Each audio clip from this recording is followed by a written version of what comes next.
Assalamualaikum warahmatullahi wabarakatuh. Perkenalkan, nama saya Nanta Anastasia dengan NIM A1A1240002.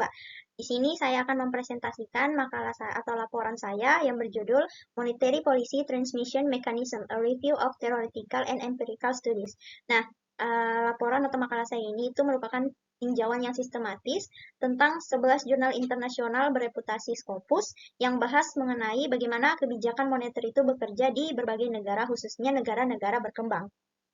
Nah, presentasi ini terbagi jadi 4 bagian utama. Yang pertama, latar belakangnya, kenapa mekanisme transmisi moneter paling penting untuk kita pelajari. Kemudian, teori dan kanal, yaitu 5 jalur utama bagaimana kebijakan moneter merambat ke ekonomi. Yaitu kemudian, bagian utamanya yaitu review 11 jurnal, yaitu temuan empiris dari berbagai negara dan metode-metodenya, dan lalu kesimpulan dan implikasinya. Selanjutnya di latar belakang. Yang pertama, kebijakan moneter sebagai instrumen makro utama. Kebijakan moneter itu merupakan alat utama bank sentral seperti Bank Indonesia untuk mengatur perekonomian. Caranya dengan mengelola suku bunga dan jumlah uang yang beredar agar inflasi terkontrol dan ekonomi tumbuh.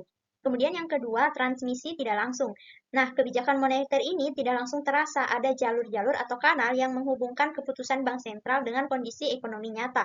Terdapat 5 kanal utama, yaitu suku bunga, kredit bank, nilai tukar, harga aset, dan ekspektasi. Kemudian, untuk poin yang ketiga, yaitu teka-teki di emerging markets. Nah, yang menarik dan jadi motivasi dari makalah ini adalah di negara berkembang itu sering muncul anomali. Terdapat price puzzle, yaitu bank sentral menaikkan suku bunga untuk meredam inflasi tetapi harga malah naik. Kemudian terdapat FX puzzle, yaitu suku bunga naik tapi mata uang justru melemah, berlawanan dengan teori. Nah, ini yang akan kita pahami kenapa transmisi moneter tidak selalu berjalan seperti teori. Kemudian selanjutnya yaitu 5 kanal transmisi. Nah, yang pertama ada kanal suku bunga atau interest rate channel. Ini yang paling klasik, Bank Indonesia akan menurunkan BI rate. Nah, suku bunga kredit di bank itu akan ikut menurun. Biaya pinjam menjadi lebih murah, dunia usaha akan semangat untuk berinvestasi, maka ekonomi akan tumbuh. Tetapi sebaliknya, kalau BI rate naik, maka kredit akan mahal. Dan investasi menurun serta inflasi juga turun. Kemudian yang kedua ada kanal kredit bank atau bank lending channel. Fokus pada peran bank sebagai perantara. BI ketatkan moneter. Nah, bank akan makin selektif memberikan kredit terutama ke debitur berisiko. Lalu kredit akan turun, ekonomi menjadi melambat. Masalahnya, ketika NPL bank tinggi, maka kanal ini akan menjadi lemah. Kemudian yang ketiga, kanal nilai tukar atau exchange rate channel. Di negara terbuka seperti Indonesia misalnya, hal ini sangat penting. Bank Indonesia akan menaikkan suku bunga, investor asing akan tertarik. Kemudian dolar masuk, rupiah akan menguat atau apresiasi. Kemudian impor akan menjadi lebih murah dan inflasi menurun. Ini sangat relevan di negara yang banyak impor barang. Kemudian yang keempat, kanal harga aset atau asset price channel. Nah, suku bunga akan turun. Investor membeli saham atau obligasi, harga akan naik. Orang yang punya aset merasa kaya atau wealth effect. Konsumsi juga otomatis akan naik. Makin penting seiring berkembangnya pasar modal. QE bekerja lewat kanal ini. Kemudian yang terakhir, ada kanal ekspektasi atau expectation channel. Bank Indonesia tidak perlu bertindak dulu.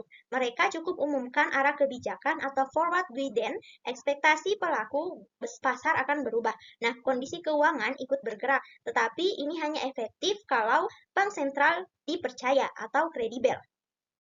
Selanjutnya, bahas mengenai 11 jurnal yang saya review. Nah, di slide ini terdapat ringkasan 11 jurnal yang telah saya review. Tidak perlu saya jelaskan satu-satu, tapi jurnal-jurnal ini mencakup berbagai konteks geografis, mulai dari Tunisia, Maroko, Indonesia, kawasan SAARC, Afrika, Uni Eropa, hingga analisis global. Metodenya juga beragam, ada VAR, panel VAR, ada SVAR, GVAR, PMG, meta-analisis, dan bahkan pendekatan manajemen aset liabilitas. Nah, keberagaman ini yang membuat sintesis kita bisa menghasilkan pola yang lebih umum dan dapat dipercaya. Selanjutnya, temuan utama. Yang pertama, ada transmisi tidak sempurna dan heterogen. Dari 11 jurnal yang telah saya review, tidak ada satupun yang menemukan transmisi sebesar 100%. Artinya, setiap kali bank sentral ubah suku bunga, efeknya ke ekonomi selalu tidak penuh dan berbeda-beda antar negara. Kemudian yang kedua, sistem keuangan menentukan efektivitas. Yang paling konsisten, kualitas sistem keuangan sangat berpengaruh.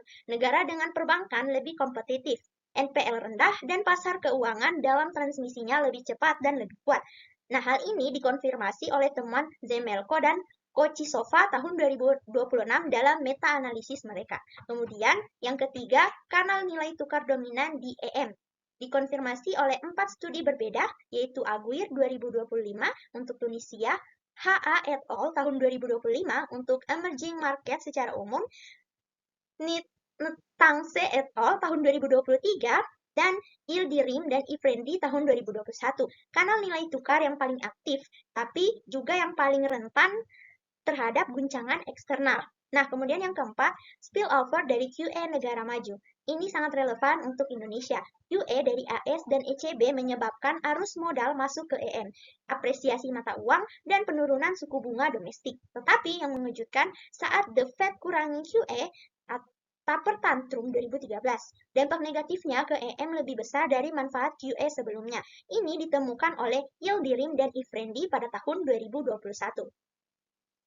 Nah, kemudian kasus Indonesia. Saya khususkan slide ini untuk Indonesia karena relevan dengan kita sebagai mahasiswa ekonomi. Nah, dari studi Pamungkas et al. Tahun 2025 menggunakan data tingkat bank di Indonesia, artinya mereka melihat bank satu persatu bukan data agregat. Temuannya yaitu bank lending channel di Indonesia aktif tapi tersegmentasi. Kredit investasi dan modal kerja lebih responsif terhadap kebijakan BI dibanding kredit konsumsi. Nah, yang menarik, transmisi jauh lebih kuat di Jawa dan yang infrastruktur keuangannya lebih maju dibanding daerah terpencil seperti Sulawesi Tenggara dan Papua. Implikasinya, Bank Indonesia tidak bisa bekerja sendiri, perlu kebijakan komplementer seperti perluasan akses keuangan di daerah. Nah, yang terakhir, kesimpulan dan saran.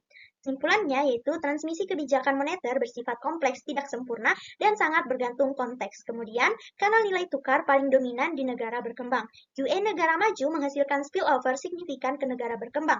Ekspektasi forward-looking krusial untuk hindari bias model. Kemudian, dimensi ketimpangan harus jadi pertimbangan desain kebijakan moneter. Nah, implikasi kebijakannya itu yang pertama, Bank Sentral EM harus perkuat komunikasi kebijakan dan forward guidance. Yang kedua, reformasi keuangan, turunkan NPL, perkuat kompetisi bank, dan perdalam pasar modal. Yang ketiga, cadangan devisa yang kuat untuk mitigasi spillover global. Yang keempat, koordinasi moneter, fiskal, dan makroprudensial makin penting. Dan yang kelima, pertimbangkan dampak distribusional kebijakan terhadap ketimpangan pendapatan. Itu dia presentasi dari saya. Sekian, wassalamualaikum warahmatullahi wabarakatuh.